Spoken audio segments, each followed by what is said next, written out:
thank you for watching today.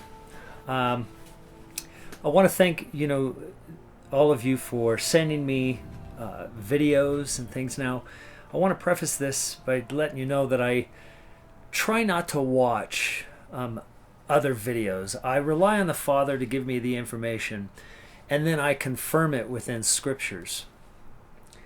And much of the time, it is so overwhelming when I receive this that I don't prepare. And many times I already know it's in the scripture, and so I'm given it, and so I've confirmed it, and I know exactly what he's referring to, even though it hadn't occurred to me before.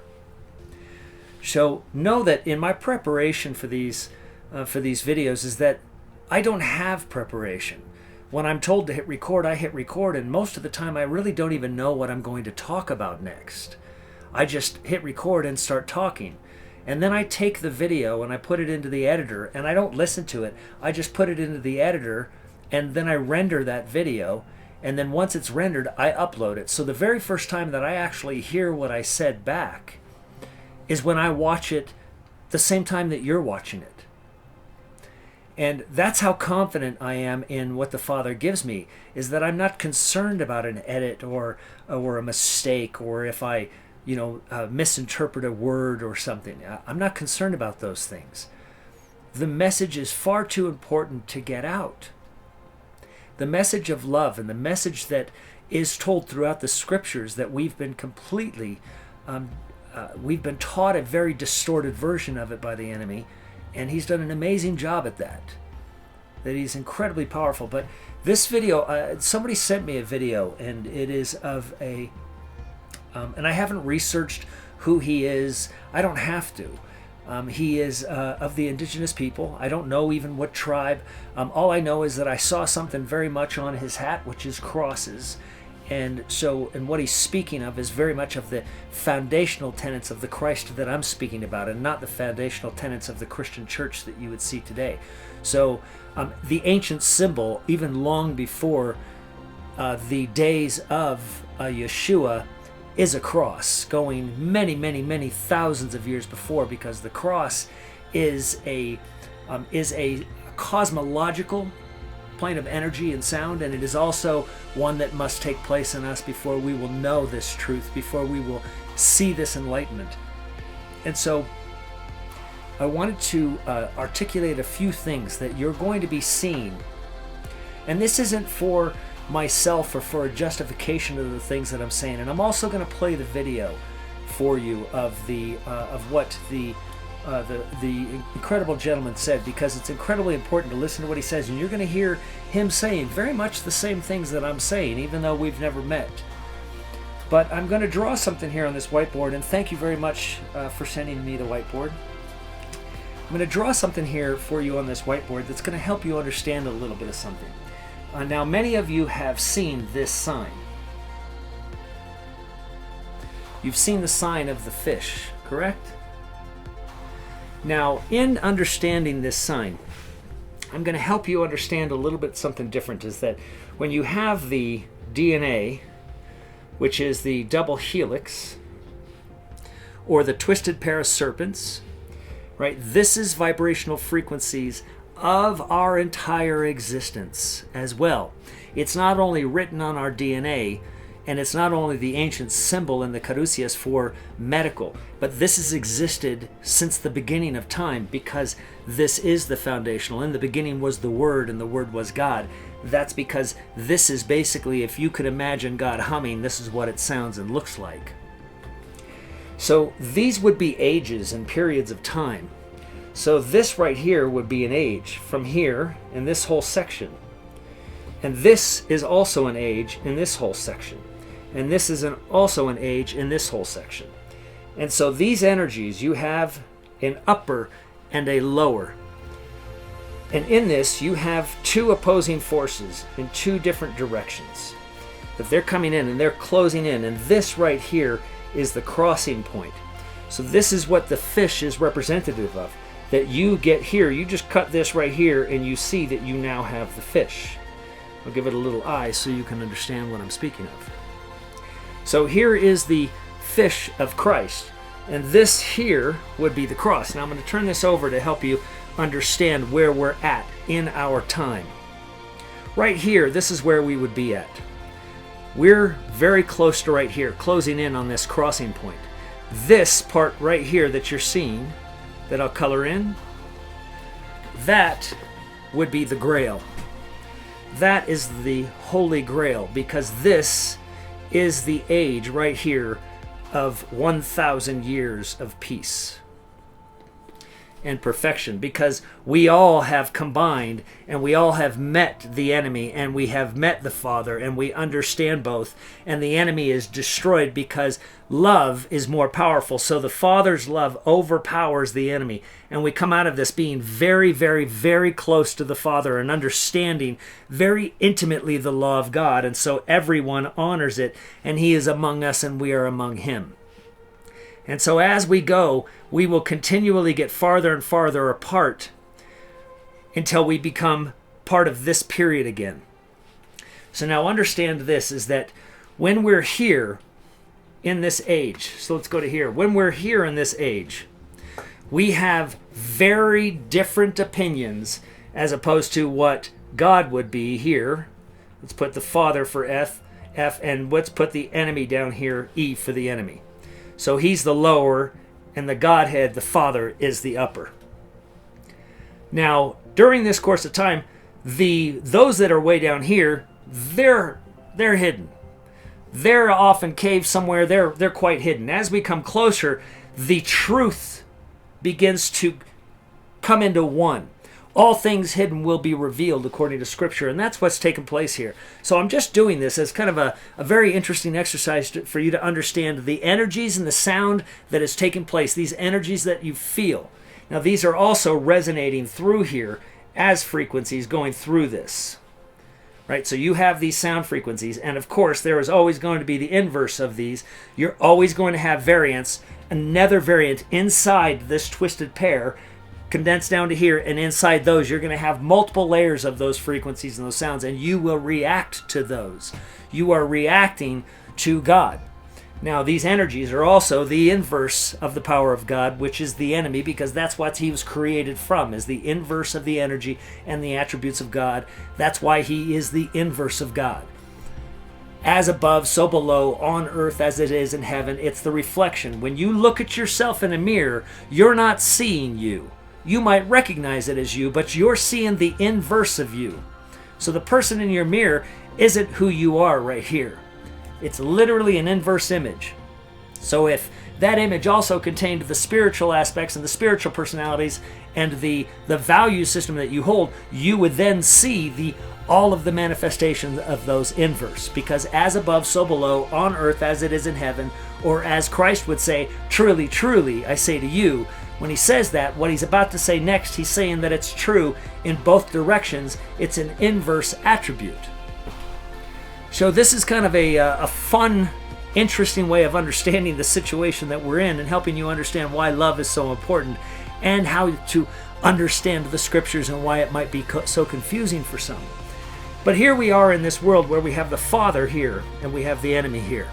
Now what's amazing about this is that, well, let's take our time coming into these end days when they'll say that someone like me would be of the Antichrist spirit. Well, I can tell you this much. You have the church here, so not in relationship to this, but here's the church, which essentially all of Christianity, all of the churches today have become the Antichrist because their understanding of what Christ is, according to the Scriptures, has come so far from this collision point, the cross of Christ, so far from it. Here, they understood it. As you got farther away, your interests became more interested in yourself and of the world and less of Christ. So the teachings became more and more conducive to that of man's interest, the monetary systems, the world. This is the plan of the enemy. So with that being said, you got farther away from the truth. And then that becomes such a part, an integral part of the generations of people, that it's trained and taught and trained and taught and trained and taught, that you're taught to believe what your fathers believe. That basically, if you grow up in a Christian household, well, that's what you're going to learn. And you're going to stand steadfast on it because you know it's the truth. Regardless of it being the truth, your mom and dad taught that to you. And they went into a church and they revered the pastor and they said this is what it is. And so they taught you to be that. You don't actually know it yet. Which is why I say, forget what you think you know. Allow God to show you. Allow the Father to enter into you and speak His truths to you, because He does when you hold your hands open and say, you know what, I'm done. I have nothing left. So it's a surrender. That's what surrendering to the Father is. So let's say that here we have, down here, we've got what Christianity would see as the Antichrist, okay? So they got their version of what the Antichrist is, because their understanding of Christianity over here has literally become the antithesis of what Christ taught. So they don't recognize the Antichrist as themselves because it's in them. In the same way that you don't recognize that the enemy is in you because it's literally part of you. In the same way that God is part of you, the enemy is part of you. Because you cannot get away from that twisted pair of serpents. You have both in you. So with this being said, here's how this works, is when I speak of the paradox, that the church believes the Antichrist is anti their point of view. Okay, so here's the church's point of view. Now up here you have somebody that is telling you that this church is wrong in the things that I say, so they're going to see me as being this Antichrist because I'm anti what they believe. Now in Revelation it says that the Antichrist will destroy much of the church, being this. And it also says that Christ will then come and destroy the Antichrist. So you have two Antichrists. You have a real Antichrist, being the understanding of what the church is, and then you have the false Antichrist, because it's only false because it's a perceived Antichrist. And in this perceived Antichrist, it's because this Antichrist thought, not me specifically, but this Antichrist thought, anybody that is seeing these things that I'm seeing, everybody that's sitting and answering in the comments, that is saying, I've thought these and I've seen this. I know this is true because I've already been told this. So that is the Spirit of Christ waking up in you, which the existing church sees as the Antichrist, because the Antichrist is in them. So you see how difficult this battle becomes. And the collision course where we're headed, because we're about right here in the timeline. The collision course where we're headed right here, when these two things collide, and all things are completely revealed because both sets of consciousnesses are combined, and you cannot avoid this truth anymore. You will not be able to say, he's wrong.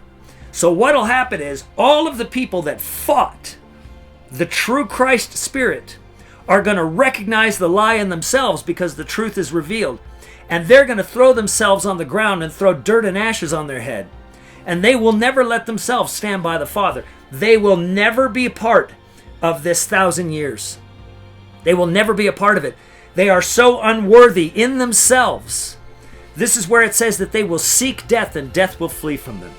So here is the paradox of the situation. Now the Antichrist, or the true Christ Spirit, will destroy the false church, and then that Antichrist and this false church, converting itself now to the true Christ, will destroy the entire misperception of who Christ is. And they will all become like Christ, just as Christ said. So you see, the Antichrist isn't a single man, and neither is the Christ. And the big deception that man has, because they cannot escape their finite mind and the selfish mind that they want to possess something. So as long as they're selfish, they assume the other is selfish. And so they cannot place something in everybody else's hands and see it as a possession of everyone, because they themselves want possessions for themselves. The stingy aspect of man. I've been there. I understand. I'm not accusing you. I'm just telling you, I'm explaining to you our faults. All of us have them. So in that, they cannot understand these paradoxes, and they cannot understand the sheer vastness that when Christ says that the return of the Son of Man is like lightning striking in the east and flashing in the west, is because it's wide and big. And that Christ coming on the cloud, the original Hebrew translation, is coming in the spirit, not a cloud. So they see this man standing on a cloud. And when you think about how nonsensical that is, all of a sudden you begin to realize, what have I been believing in? Because this spirit and this energy that I speak of is authentic, is real, it's palpable, you can feel it, and it's yours to have. It requires a surrender, and it requires a love. Now I want you to watch the video that I'm about to add to this, because the words that he is saying are so beautiful, and you can see that he knows it and he believes it. And this is why I'm showing you the indigenous people. Their ancient beliefs are not any different than what I'm telling you right now. And you're about to hear that, and you're going to see crosses on his hat. Because the cross he understands is this. And he also understands that the Father is there and that the Mother is here, and that this Mother right now has been cloaked in the enemy's matrix of evil. And it's our job to collectively destroy that matrix of evil. And the only way you destroy that evil is by sheer, unadulterated love. It is truly what conquers all. I love all of you. Enjoy this video. Not think so small, and if you are, then be conscious of what you put in your mouth. If you're past that and you're doing the spiritual work, then we need to expound on the love, expound on the light, how to teach people about finding peace, learning how to forgive.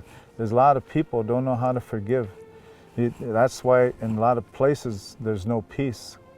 And they need to really learn how to use this energy, learn how to use the love from the Father, love from the Mother, and to bring that in to your heart through song and vibration. The sound and vibration is everything. It activates every atom in your body, makes them spin faster. It'll put light in anything you touch, no matter what it is. You project it, and you will have done your job. With all these little things that you do, you keep moving throughout the planet, doing that. Every person, there's nothing that should prevent you from doing it. No anger, no negative thought, no negative emotion, no jealousy, like any of that stuff should stop you or slow you down, because it's not about that. Hey, I learned about that emotion, no problem. It's like math. Hey, I know the answer to that problem, move on. I know that too, move on. You should be, have the gifts of the star nations by now, which we have, That's what that camera's for, We've come that far and more. So we're doing what we're supposed to be doing, getting the word out so that we can all come together and realize that, we have to get busy, because we're out of time. We're out of time. The 7th generation is here. And now these young ones with all these special gifts, extra DNA strands, they are here to do the work, to pick up where we left off. So as the ground crew, now we need to pass the torch to the young ones and let them do their work as well. And we are to be there as advisors. Aho, mitaukie oyasi.